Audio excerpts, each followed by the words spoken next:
오늘 본문의 말씀은 예수님께서 제자들과 함께 사역하시다가 제자들을 건너편 바다 강가 건너편으로 가게 하셨습니다.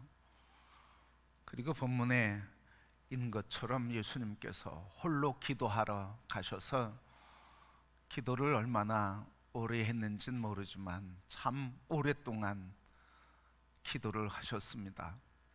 기도하시는 중에 예수님의 제자들은 갈릴리 호수를 배를 띄워서 건너편으로 가는 그 여정에 풍랑을 만나게 되고 어떻게 해볼까 애쓰고 있었습니다. 근데 그때 예수님께서 오늘 본문 25절 말씀에 보면 밤 사경에 예수님께서 바다 위를 걸어서 제자들에게 가게 되셨습니다. 이 밤 사경은 어느 시간일까?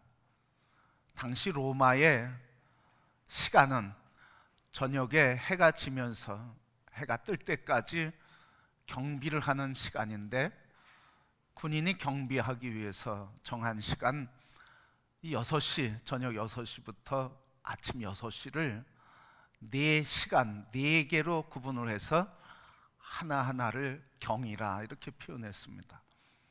그래서 1경은 3시간입니다. 그래서 4경 이렇게 해서 저녁 6시부터 새벽 6시까지 4경으로 나누어서 그래서 근무를 교대하게 했죠. 그러니까 이 4경이라고 하는 것은 새벽 3시부터 6시까지 시간을 말하고 있습니다. 그러니까 예수님께서 아마 제자를 보내셨을 때 어두컴컴했을 때 배를 띄워서 건너편으로 보내진 않으셨을 겁니다. 어둑어둑해졌을 때일지 모르지만 어쨌든 깊은 시간이 아니라 이른 시간에 예수님께서 제자를 보낸 것을 생각한다 그러면 아마 이 새벽 3시, 6시 사이에 긴 시간 동안 많은 고통을 당했을 것입니다. 그 바람 때문에, 물결이 치는 것 때문에 그들이 익숙한 바다였지만 항해를 할 수가 없었던 것이었습니다. 그래서 이렇게 오랜 시간 바람과 풍랑, 바람과 물결로 인해서 그들이 전진하지 못하며 고통하고, 오늘 말씀해 보니까 그들이 고난받았다 그렇게 이야기하고 있습니다. 큰 물결로 인해서 고난을 당할 때, 그때 예수님께서 그들에게 찾아오셔서 그를 본 제자들이 유령인 줄 알고 깜짝 놀랄 때 예수님께서 나다 하시니까 베드로가 나서서 주님이시여든 나로 걷게 하소서, 아주 용기 있게 대답 질문을 하고 예수님께서 믿음대로 소원대로 해라. 그래서 물을 뛰어드는 순간 걷게 되었고, 그래서 그 걷는 신비의 경험, 놀라운 경이로운 체험을 하게 되었습니다.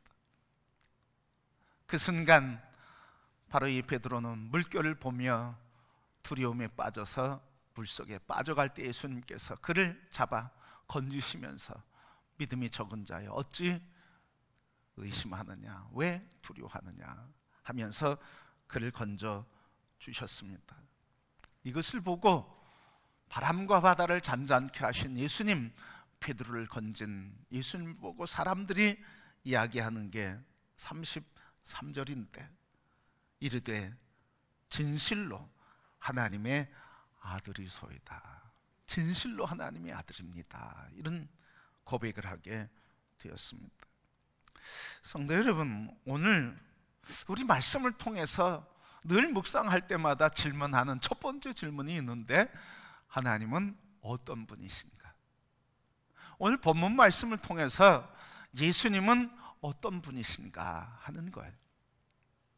오늘 본문에 예수님을 여러 가지로 이야기할 수 있지만 오늘 본문에 예수님은 누구신가 하나 살펴보면 25절에 있는 것처럼 밤 사경에 예수께서 바다 위로 걸어서 제자들에게 오시니라. 바로 예수님은 어떤 분이시냐? 깊은 밤에 제자들 풍랑으로 인해서, 물결로 인해서 고통하고 한치도 전진할 수 없는 이 칠흑과 같은 어둠 속에 고난을 당하고 있는 그들에게 예수님은 찾아오셨습니다. 바로 예수님은 바로 이런 어둠 속에 삶에 전진하지 못하고 인생의 바다에서 항해하면서 고통 중에 한 걸음도 앞이 보이지 않고 전진할 수 없는 칠흑과 같은 어둠 속에서 낙심하고 절망하고 고통하는 고난의 자리에 예수님은 찾아오시는 분, 바로 이렇게 예수님은 찾아오시는 분이십니다. 언제든지 어느 곳에든지 예수님께서는 그 상황이 어떠하든지 예수님 이렇게 언제 어디서나 어떤 상황에서나 우리가 있는 자리에는 예수님께서는 반드시 우리의 삶에 찾아오시는 분이신 것입니다. 그러기에 성도 여러분, 오늘 우리 인생의 어둠 속에서도 우리의 인생에 한치도 전진할 수 없는 칠흑과 같은 어둠 속에 방향을 잡을 수도 없는 이런 혼란 속에서도 예수님은 우리에게 찾아오시는 분, 나와 함께 하시는 분, 나와 함께 하셔서 길을 여시고 인도하시는 분이심을 기억하시고 인생의 문제를 만날 때 절망하지 않고 두려워하지 않고 담대하며 찾아오시는 주님을 바라보는 성도들이 되시기를 축복합니다. 여러분, 다니엘의 세 친구 이야기, 풀무불 속에 던지운 당하게 될 때, 그때 풀무불에 던지려고 했던 그 사람들은 풀무불에 타 죽게 되었습니다. 그런데 이 풀무불에 던짐을 받은 이 세 친구, 결박당해서 그 풀무불에 던짐을 받았는데 그 세 친구는 아무 신체 해함을 받지 않았습니다. 그때 다니엘 이야기를 통해서 우리에게 주시는 게 뭡니까? 왕이 그 세 친구를 걱정해서 바라보는데 왕이 고백하기를 우리가 세 사람을 던졌는데 어찌 네 사람이 있느냐? 한 사람은 신의 아들과 같도다. 바로 하나님께서는 이 엘리에세 다니엘의 세 친구가 불가마나 속에 던져질지라도 그 속에서 그를 보호하시고 지켜주시고 그를 찾아가셔서 보호해 주시는 분이셨습니다. 그러기에 성도 여러분, 오늘 이 하나님으로 담대함을 얻기를 축복합니다. 여러분, 그렇지 않습니까? 우리가 기껏이라고 하는 표현은 좀 어폐가 있는 것 같지만 우리가 만나는 문제는 결국 뭐겠습니까?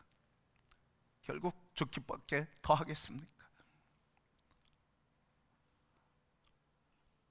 그러나 여러분, 죽음이 끝이 아니라 죽음조차도 주님 안에서 우리를 다시 살리시며 부활케 하시는 부활의 역사가 있으니 우리는 죽음도 두려운 일이 아닌 것입니다. 그러기에 오늘 주님, 우리가 죽음의 자리에 처한다 할지라도 오셔서 보호해 주시고 죽은 자를 살리시며 산 자를 지켜주시며 보호하시는 이 찾아오시는 주님, 여러분의 삶에 늘 찾아오셔서 함께 계신 것을 바라보시기를 축복합니다. 바로 주님 찾아오시는 분이에요. 다윗이 시편 139편 7절부터 9절에 이렇게 고백했습니다. 내가 주의 영을 떠나 어디로 가며 주의 앞에서 어디로 피하리까? 내가 하늘에서 올라갈지라도 거기 계시며 스올에 내 자리를 펼지라도 거기 계시니이다. 내가 새벽 날개를 치며 바다 끝에 가서 거주할지라도 거기서도 주의 손이 나를 인도하시며 주의 오른손이 나를 붙드시리로다. 내가 어느 곳에 있든지, 내가 하늘 끝에 있든지 땅 끝에 있든지, 내가 바다 끝에 있든지 바닷물 깊은 속에 있든지 어느 곳에 내가 피한다고 할지라도, 도망한다 할지라도, 숨는다 할지라도 주님 앞에서 숨을 수 없다는 거죠. 왜? 주님 거기 계시니까, 그곳에 찾아오시니까. 여러분, 인생의 문제 앞에서 홀로 있다고 낙심하지 마십시오. 인생의 문제 앞에서 나만 있다고 절망하지 마십시오.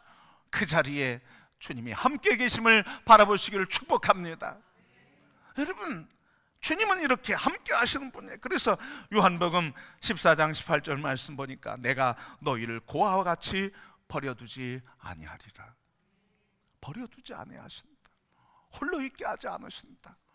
외로움과 고난과 문제 속에 짓눌려 살게 하지 않겠다. 함께해서 내가 너를 구원하겠다고 하는 이 주님만을 바라보는 성도들이 되기를 축복합니다. 주님만 바라보는 거예요. 그러면 여러분, 오늘 주님께서는 이 이야기를 통해서 우리에게 무엇을 말씀해 주시고자 하는 걸까요? 베드로에게 임하신 주님 무엇을 가르쳐 주시는 걸까요? 오늘 예수님께서 믿으면 물 위를 걷는다고 하는 걸 가르쳐 주시고자 하셨을까요? 물론 그런 전능하신 역사를 나타내시는 능력이 주님께 있습니다. 또 이 말씀, 바람과 풍랑을 잔잔케 하시는 예수님은 능력 있는 분이라고 하는 그것을 가르쳐 주시기 위함일까요? 물론 그것도 있습니다. 그러나 오늘 우리 말씀을 통해서 우리에게 베드로를 통해 주시는 또 다른 가르침이 있다고 하는 겁니다. 오늘 베드로는 언제 걸었습니까? 인생의 풍랑 어둠 속에서 갈 길을 잡지 못할 때 언제 이 바다를 걸게 되었습니까? 이 무리를 걷는 베드로, 이때 베드로는 예수님을 바라보았습니다. 오늘 본문 말씀 보면 30절 말씀 보면 분명합니다. 바람을 보고 무서워 빠져가는지라 소리질러 이르되 주여 나를 구원하소서. 또 그 앞에 말씀 보는 게 베드로가 이 풍랑 속에서 뭐라고 합니까? 예수님께서 예수님에 대하여 주님 만일 주님이셔도 나로 걷게 하옵소서. 그때 베드로는 물 봤을까요? 주님을 봤을까요? 주님과 얘기하면서 바다를 바라봤겠습니까? 주님을 바라봤을 것이고 주님의 대답에 귀를 기울였을 겁니다. 바로 이렇게 주님을 바라볼 때 주님께서 말씀하시는 그 말씀을 듣고 주님을 바라볼 때는 그 믿음대로 풍랑 있는 바다를 걷게 되었습니다. 그러나 오늘 바람을 보고 무서워 그는 빠져가게 된 것입니다. 이 말씀을 통해서 예수님은 뭘 가르쳐 주시는 걸까요? 인생의 풍랑 속에서, 칠흑과 같은 어둠 속에서 어디로 또 무엇을 해야 할지 모르는 인생의 갈림길에서 오늘 주님은 우리에게 무엇을 말씀해 주신 걸까요? 오늘 이 말씀을 통해서 풍랑을 바라보면 인생의 풍랑 속에 너는 빠지게 될 것이고, 그 풍랑과 인생의 고통 속에 너는 잠기게 될 것이고, 그 문제와 풍랑과 고통이 너를 삼키게 될 것이고, 너는 끝내 그 고통과 세상의 풍랑과 문제 속에 고통하며 살 것이지만, 그러나 나를 바라봐라. 나를 바라보면 내가 나로 인해 길이 보일 것이고, 내가 너에게 내 영인 성령을 보내시고 내 말을 내 안에 두어서 내 말의 능력이 너를 살리게 할 것이라고 하는 이 말씀, 곧 인생의 풍랑 속에서 나만을 바라보라 하시는 말씀을 해주고 계신 것입니다. 성도 여러분, 오늘 인생의 풍랑 속에서 주님만을 바라보는 성도 되기를 축복합니다. 여러분, 믿음이 뭘까요? 믿음은 성경에 대한 지식이 아닙니다. 하나님의 말씀에 대한 지식이 아니라 말씀을 믿는 겁니다. 그 말씀을 믿는 것이 무엇이겠습니까? 바로 오늘 이 말씀을 통해서 풍랑 속에서 문제를 바라보는 것이 아니라 주님을 바라보는 것이 믿음인 것입니다. 그러게 성도 여러분, 인생의 혼란과 흔들리는 터전 속에서 우리는 흔들리는 인생의 문제를 붙잡으면, 그것을 바라보면 우리의 삶도, 우리의 생각도, 우리의 인생도 흔들리게 됩니다. 그 문제에 따라서 움직이게 되고 그 문제에 따라서 춤을 추는 인생을 삽니다. 그러나 흔들리지 않는 반석이신 예수 그리스도를 붙들고 반석이신 예수 그리스도 위에 머물게 될 때 우리는 흔들리는 세상 속에서도 흔들리지 않는 든든한 평강의 삶을 살게 되는 것입니다. 그렇게 진정한 믿음은 무엇입니까? 그래서 하나님 말씀을 아는 지식을 되뇌이는 게 진정한 믿음이 아니라 인생의 풍랑 속에서 그 말씀대로 예수 그리스도를 바라보고 주님이 주신 평강 안에 고요함을 누리는 것, 이게 믿음의 사람인 것입니다. 그러기에 성도 여러분, 풍랑이 있는 바다를 바라보지 말고 그리고 믿음의 주요 온전케 하시는 예수 그리스도를 바라보시기를 축복합니다. 여러분, 인생의 갈등과 소용돌이와 문제가 먼 곳에서 있지만 세계적인 문제도 있죠. 국가전 관계 속에도 있죠. 여러분, 이 갈등과 혼란과 인생의 아픔과 그리고 절망과 어둠과 같은 문제는 어디에서 일어납니까? 제일 가까운 사람 사이에서 일어나는 거예요.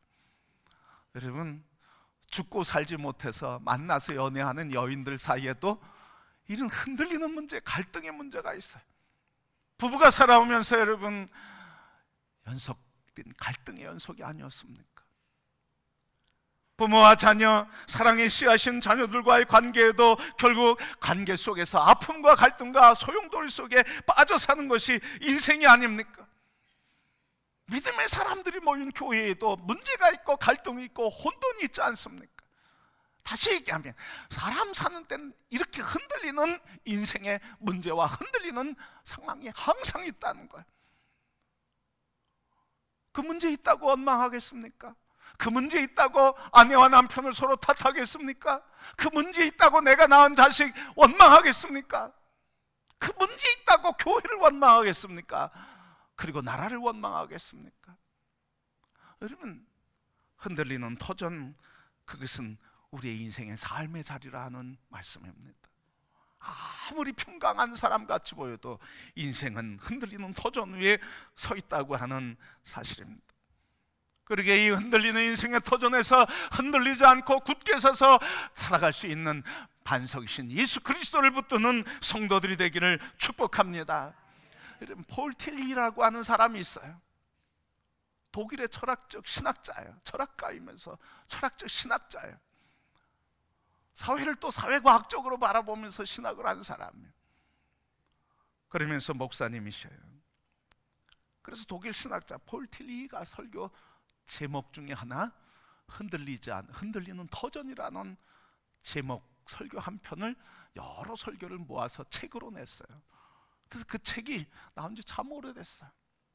그 설교를 한 지 70년이 넘었어요. 그 제목 설교가 흔들리는 터전이라는 거예요. 근데 이 흔들리는 터전인 설교가 나온 배경이 있습니다. 1차, 2차 세계대전을 겪으면서 그 시대를 바라보면서 이 설교를 폴 틸리 목사님이 하셨어요. 세계 1차, 2차 세계대전을 경험한 자신의 삶의 시대를 흔들리는 터전이다, 그렇게 규정했습니다. 산업혁명 이후에 과학기술이 진보가 일어나고 발전이 일어나고 기술 문명이 아주 굉장히 급속도로 성장하게 되었습니다.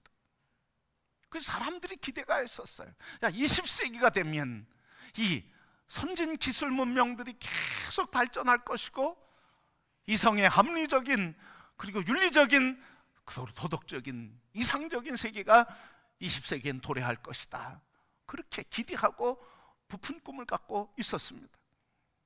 그러나 이 과학기술, 산업혁명 이후의 과학기술의 진보는 인간을 기대했던 것처럼 행복보다는 오히려 이 과학기술의 진보가 사람을 죽이는 살상무기를 만들어내고 결국은 1차, 2차 세계대전을 겪으면서 세계가 혼돈과 전쟁과 죽음의 피폐와 파괴 속에 잠기게 되었습니다. 그때 시대의 사람들은 충격을 받은 겁니다. 어떻게 인간의 지성으로 개발한 이 과학기술의 문명을 통해 이것이 인류의 문명의 행복과 성숙을 가져온 것이 아니라 이 기술의 결과가, 인간의 지성의 결과가 사람을 죽이는 이 참담한 결과를 갖고 왔는가 하면서 충격을 받은 겁니다. 이 전쟁의 피폐 속에서 그리고 국가 간의 갈등 속에서 사람들은 갈등을 느끼고 정신의 혼돈을 느끼고 방향을 잡지 못하고 살기 위해서 발버둥치며 질병 속에서 고통하게 된 것입니다. 바로 그 모습을 바라보면서 폴 틸리 목사님이 이 세계의 현상을 진단했는데 현실을 흔들리는 터전이다. 이 터전 위에서 문제는 뭐라는 겁니까? 이 흔들리는 터전에서 흔들리지 않는 예수 그리스도 반석이신 주님을 믿음으로 회복할 때 다시 소망이 있다. 흔들리지 않는 예수 그리스도를 붙잡지 않으면 장차 온 인류가 질리도록 경험하게 될 모습이 바로 이런 흔들리는 터전의 모습이라고 예언의 설교를 했습니다. 여러분, 21세기에 그의 예언은 틀리지 않았습니다. 오늘 21세기는 많은 국가적인 사건들과 사고가 일어나고 있습니다. 정치, 종교, 이념적 대립과 갈등이 끊이지 않고 있습니다. 사회적으로 불공정과 양극화, 실업의 현상, 부정과 부패와 비리가 만연해 가고 있습니다. 또 우리 경험한 것처럼 감내하기 힘들 정도의 질병과 그리고 사람들의 고독 속에 살아가고 있는 흔들리는 터전과 같은 삶을 살고 있습니다. 여러분, 이 흔들리는 터전에 오늘 주님께서는 찾아오셨습니다. 흔들리는 인생의 배에 예수님은 찾아오셨습니다. 칠흑과 같은 어둠 속에 방황하고 고통하고 절망하는 그 고통의 현장에 예수님은 찾아오셔서 나를 바라보라, 나를 바라보라고 말씀하고 계십니다. 오늘 성도 여러분, 주님을 바라보십시다. 사람을 바라보고 자연을 바라볼 땐 그것이 나를 짓누르게 하지만 주님을 바라볼 땐 우리에게 희망이 있습니다. 그래서 1차, 2차 세계 대전이 끝난 뒤에, 2차 세계대전이 끝난 뒤에 신학자 몰트만이라고 하는 사람은 이 절망한 시대를 바라보면서 하나님은 희망이다, 예수 그리스도는 희망이다고 하면서 희망의 신학을 들고 나오게 된 겁니다. 예수 그리스도는 우리의 희망이십니다. 예수 그리스도는 어둠 속의 빛이십니다. 예수 그리스도는 인생의 풍랑 이는 나의 인생의 지주가 되시며 길이 되시며 안전한 피난처가 되신 것입니다. 흔들리지 않는 예수 그리스도, 그분을 바라보시기를 축복합니다. 여러분, 우리 엊그제 모로코에서, 얼마 전에 우리 모로코를 위해서 기도하지 않았습니까? 모로코에서 6.8 지진이 일어나고, 그래서 어제까지, 오늘은 더 늘어났을 텐데 어제까지 1078명이 사망자가 생겼습니다.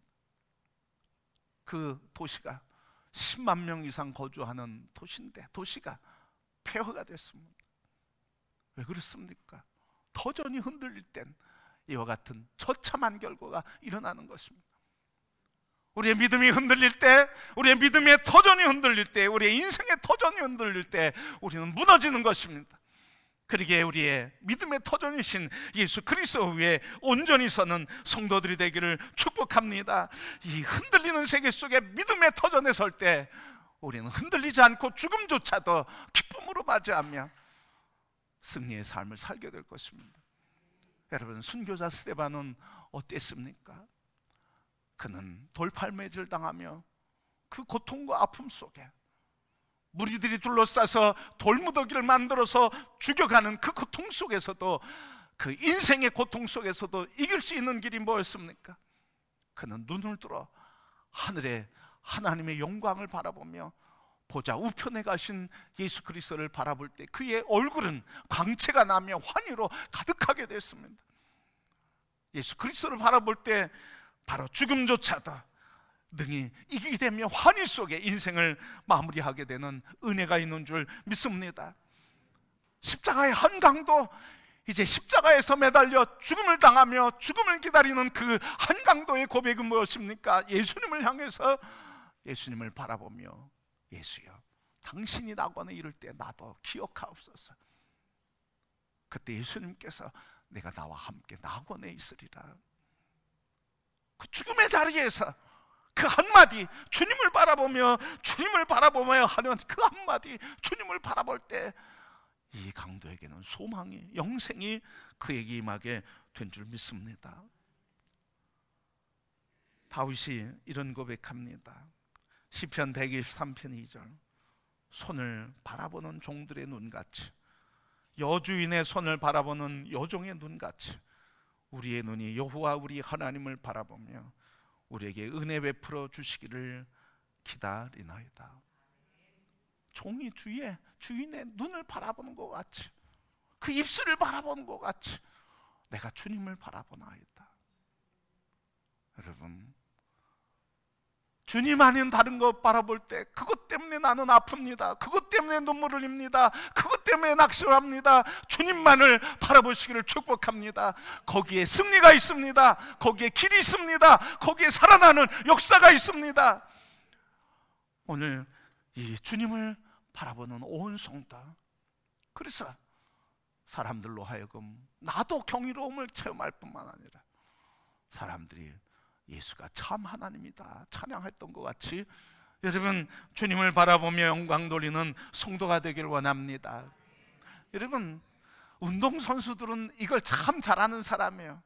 바라보기를 잘하는 사람. 양궁, 사격 어떻습니까 여러분? 양궁과 사격 선수들 바람이 일어도 뭘 바라봅니까? 흔들리지 않는 관역을 보는 거예요. 바람을 뚫고 화살을 쐈을 때 어떻게 쏘면 이 바람을 뚫고 저 관역에 10점 만점에 거기에 맞출 수 있을까? 흔들리지 않는 관역을 바라보고 화살 시위를 쏘는 겁니다. 우리의 믿음이 이래야 할 줄 믿습니다. 날마다 비바람치는 인생의 환경 속에서도 크게 붙들리지 않고 흔들리지 않은 관역이신 예수 그리스도를 바라볼 때 그때 우리는 승리의 삶, 그분이 우리에게 오셔서 위로해 주시며, 그리고 우리가 실패할지라도 주님 다가오셔서 우리를 건져주시며, 왜 또 의심하느냐, 책망 아닌 책망을 하면서도 품어주시고 의심하지 말아라, 너 날 바라보면 내가 빠질지라도 내가 너를 건져주마 하시는 주님의 음성을 듣고 믿음의 주에 온전케 하시는 예수 그리스도만을 바라보고 우리의 인생의 어둠일지라도 풍랑일지라도 그리고 비바람이 치고 물결이 날 덮는 어둠이 어려움이 있다 할지라도 주님으로 인해서 바라보는 그 믿음으로 승리케 하시는 인생을 살아가는 주의 자녀들 다 되시기를 주님의 이름으로 축복합니다.